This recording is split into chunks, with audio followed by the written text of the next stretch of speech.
Assalamualaikum warahmatullahi wabarakatuh. Selamat malam sahabat Josjis Porem Srit. Sebelum kisah ini dimulai jangan lupa subscribe channel Om Brimo si Pendongeng.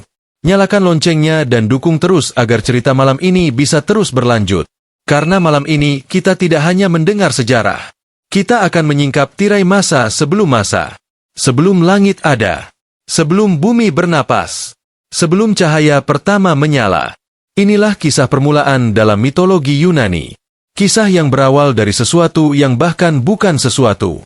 Kekosongan total yang mereka sebut chaos. Chaos bukan kegelapan dan bukan cahaya. Ia adalah ruang tanpa ruang. Hening tanpa hening.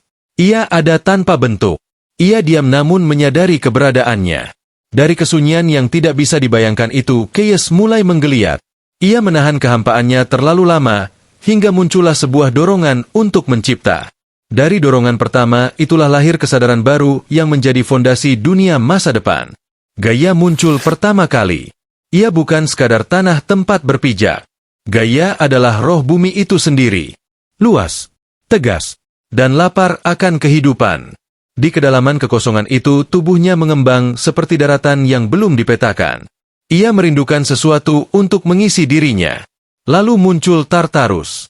Jurang terdalam yang bahkan Chaos pun enggan menyentuhnya.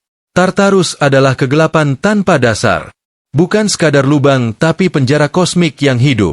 Tempat di mana bahkan para dewa masa depan tidak akan berani memandang terlalu lama. Dari Chaos juga muncul Eros. Bukan dewa cinta bersayap seperti yang dikenal manusia. Melainkan kekuatan purba yang membuat segala sesuatu saling tertarik. Tanpa Eros dunia tidak akan pernah bergerak. Tanpa Eros tidak ada yang lahir. Tidak ada yang menyatu. Ia adalah percikan awal semua penciptaan. Gaia yang kini hidup menjadi gelisah. Ia merasa kosong meski telah hadir. Ia mendesah panjang dan dari gerakan itu ia menciptakan sesuatu yang agung. Langit yang hidup bernama Uranus. Uranus membentang dari ujung satu ke ujung lain, menyelimuti Gaia bagaikan tirai bintang yang tak bertepi. Hubungan mereka bukan hubungan biasa. Uranus bukan hanya pasangan.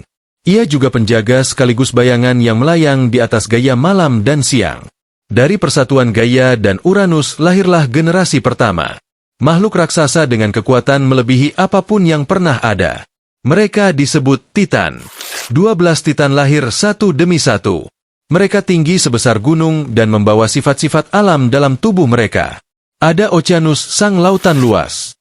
Choeus sang kedalaman pikiran. Trius sang bintang, Hyperion sang cahaya, Iapetus sang waktu fana, dan Cronus sang penguasa masa depan. Di antara yang perempuan ada Theia yang bercahaya, Rhea sang ibu kelak, Themis sang hukum kosmik, Mnemosyne sang ingatan abadi, Phoebe sang kebijaksanaan, dan Tethys sang air murni.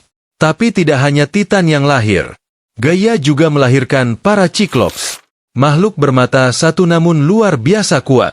Mereka adalah pengrajin semesta, pandai besi kosmik yang kelak menciptakan senjata para dewa. Lalu lahir Hecatoncheire, raksasa paling mengerikan yang pernah ada. Mereka memiliki 100 tangan dan 50 kepala. Setiap gerakan mereka adalah gempa. Setiap napas adalah badai. Namun justru karena kekuatan itu, Uranus membenci mereka. Uranus merasa jijik pada anak-anaknya yang menurutnya cacat. Ia mengurung para Cyclops dan Hecatoncheire di dalam tubuh Gaia sendiri. Di kedalaman bumi, Gaia merasakan siksaan itu. Ia mendengar teriakan anak-anaknya. Ia menahan sakit di tubuhnya sendiri. Sampai pada akhirnya rasa sakit itu berubah menjadi kemarahan. Gaia tidak bisa membiarkan Uranus memperlakukan anak-anaknya seperti itu. Ia memanggil para Titan, meminta mereka melawan ayah mereka. Namun satu persatu menolak. Mereka takut pada kekuatan Uranus yang mengawasi dari langit. Hanya satu Titan yang berdiri dengan mata keras dan penuh ambisi. Kronos, Titan termuda, paling licik, dan yang paling haus kekuasaan. Gaia memberinya sabit tajam yang terbuat dari adamantium primordial. Senjata yang belum pernah ada sebelumnya. Malam itu ketika Uranus turun untuk menutupi Gaia, Kronos bersembunyi dalam kegelapan. Dan saat langit paling dekat dengan bumi Kronos menebas. Satu tebasan yang mengguncang semesta. Darah Uranus tumpah ke tanah. Dan dari darah itulah kelak lahir para raksasa perang, para dewi dendam, dan para nimfa hutan. Bagian tubuh Uranus yang jatuh ke laut berubah menjadi buih, dan dari buih itu kelak bangkit seorang dewi yang terkenal sepanjang sejarah, Aphrodite. Dan itulah awal mula semuanya. Di malam ketika Kronos menjatuhkan ayahnya sendiri, lahirlah masa baru. Masa para Titan.